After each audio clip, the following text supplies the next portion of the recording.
बिस्मिल्लाहिर्रहमानिर्रहीम अस्सलाम वालेकुम नाज़रीन। दुआ और उम्मीद करता हूँ कि आप लोग जहाँ जहाँ पर होंगे खैर वाफियत से होंगे। इस व्लॉग की पहली ही खबर इंतहाई अफसोसनाक खबर है, अदम बर्दाश्त की खबर है। और उसके मुहर्रकात तो अभी बहुत सारे हमारे इल्म में नहीं आ सके। बहुत सारे मुहर्रकात के किस वजह से ये घिनौनी हरकत की गई है, इसकी कोई रीज़न्स एज़ सच अभी सामने नहीं आ सकी। लेकिन कुछ फुटेजेस और कुछ जो बेसिक इन्फॉर्मेशन आई है वो मैं आपके सामने रख देता हूँ। पाकिस्तान तहरीक इंसाफ के स्पोक्स पर्सन और सेक्रेटरी इंफॉर्मेशन जनाब रऊफ़ हसन साहब एक बुज़ुर्ग आदमी है, दबंग आदमी है, बड़ा खुल खुला के टीवी के ऊपर बोलते हैं, अपनी जमात का मौक़िफ़ अवामुन्नास के सामने रखते हैं। आज उनके ऊपर एक निजी टेलीविज़न जीएनएन के ऑफ़िस के बाहर अटैक किया गया। उनके ऊपर फ़िज़िकल असॉल्ट किया गया, हमला किया गया उनके ऊपर।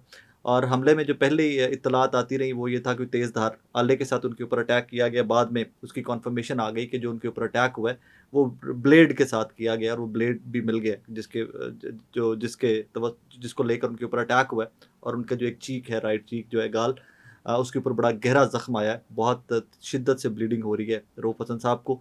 और बड़े अजीब से विजुअल्स हैं, उसकी फुटेज भी आ गई है, मैं कोशिश करता हूँ साथ भी लगाकर आपको दिखा दूँ।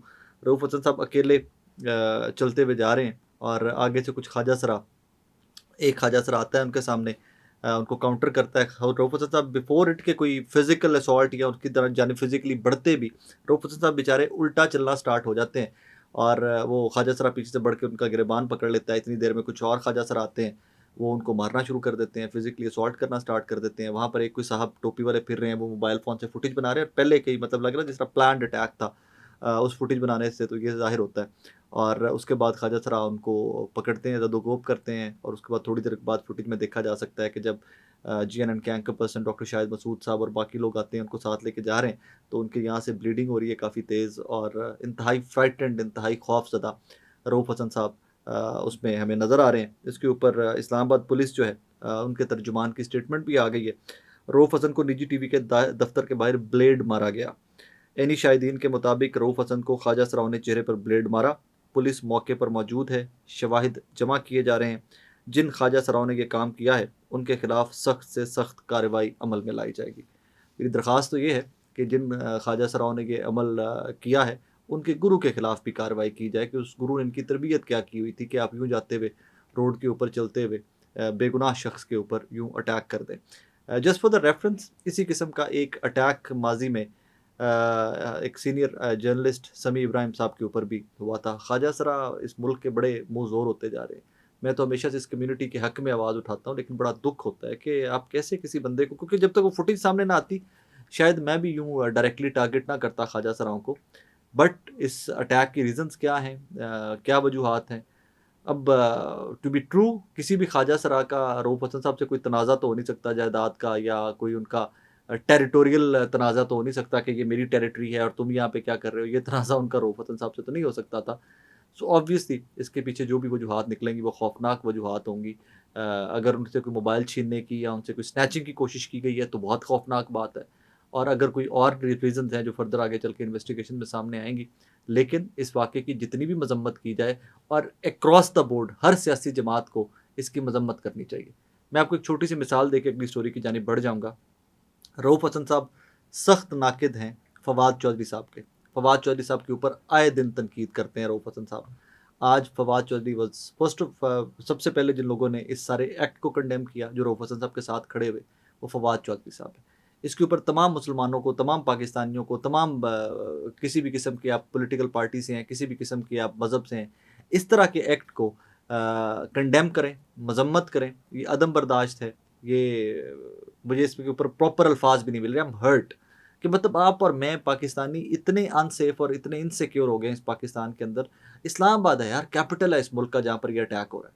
मतलब सबसे महफूज जो आपका शहर होना चाहिए, वहाँ पर दिन डे लाइट के अंदर, ब्रॉड डे लाइट के अंदर ये अटैक हो रहा है। बहरहाल रऊफ़ हसन साहब के बारे में जो उनके बारे में इत्तलात आ रही हैं, वहाँ के सहाफ़ी जिन्होंने ये सारा जिस दफ्तर के बाहर ये सारा वाक़या पेश आया, वो कहते हैं कि रऊफ़ हसन साहब बहुत फ्राइटेंड हैं, बहुत डरे हुए हैं। और उनको ये भी खदशा है कि जो ब्लेड यूज़ किया गया है, जिससे उनको कट किया गया है, अगर हो सकता है कि उस ब्लेड के अंदर कोई ज़हर में या कुछ मतलब इस तरह का कोई केमिकल भी ना मिलाया गया हो।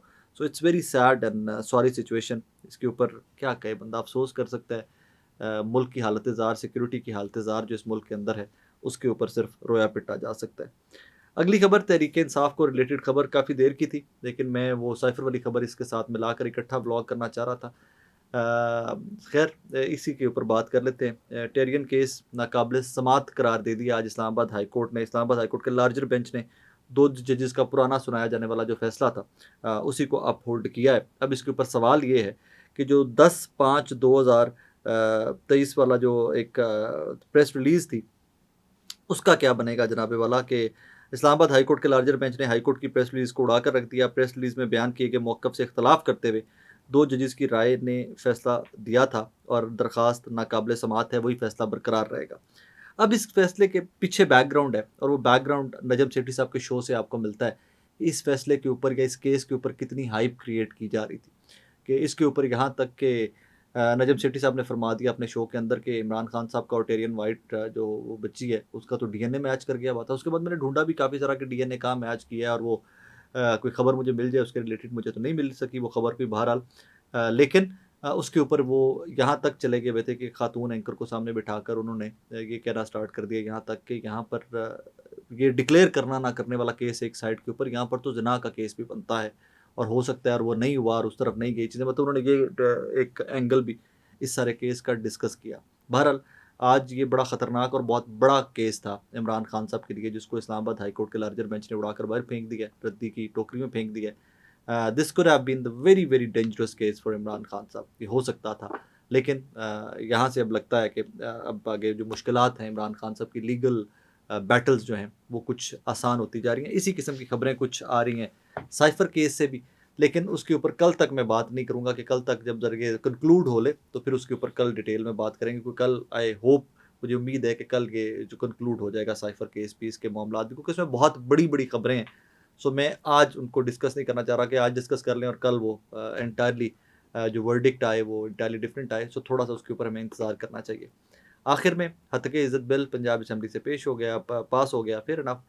अब मुझे मैं आज एक्सक्यूज़ मी, आज मैं सारा दिन दोस्तों से यही बात करता रहा जो हमारे साफ़ी इकट्ठे थे एंड एवरीथिंग, कि आज के बाद हम साफ़ी रिपोर्ट किया करेंगे मेरे छोना ने क्या खाया, मेरे बाबू ने क्या पिया, मेरा बाबू कितने बजे सोया, मेरा बाबू कितने बजे उठेगा, मेरा बाबू यूनिवर्सिटी गया, मेरे बाबू ने शॉपिंग क्या की, मेरे बाबू ने शर्ट क्या पहनी है, अब मेरे बाबू ने जूते कैसे कौन से पहने हैं। अब हमें आई थिंक यही रिपोर्ट करना पड़ेगा, वरना सहाफ़त तो हमारी यही रहेगी हद के इज़्ज़त बिल के बाद। जितना दिल करेगा सानू पढ़े करेगा कि भाई ना जो आपने फ़लाँ व्लॉग किया, आपने फ़लाँ टीवी शो किया, आपने फ़लाँ ट्वीट की, उसमें मेरी इज़्ज़त को नुकसान पहुँचा है।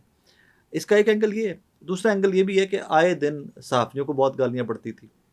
ब्राइटर साइड भी है ना, पॉजिटिव चीज़ साइड भी है। आए दिन सहाफ़ियों को बहुत गालियाँ पड़ती थी, स्पेसिफिक सियासी जमातें जो जिनको सहाफ़ियों की खबर पसंद नहीं आती, उनका व्यू पॉइंट पसंद नहीं आता, दूसरी जमातें उनको गालियाँ देने लग जाती हैं। तो उसके बाद मैं तो इंतज़ार कर रहा हूँ कि मैनू गाल कड्डो करोगे तो मैं तो भाएं तुहानू लै जांगा, मैं किसी वकील दा तरला परमानेंट कर लांगा कि भाईजान ये जो प्लान्ड कैंपेन, अगर गलती कोताही किसी हो तो मैं दरगुजर करने वाला इंसान हूँ कि हो सकता है यार गुस्से में कोई बंदा एक आधी दफ़ा कर दे।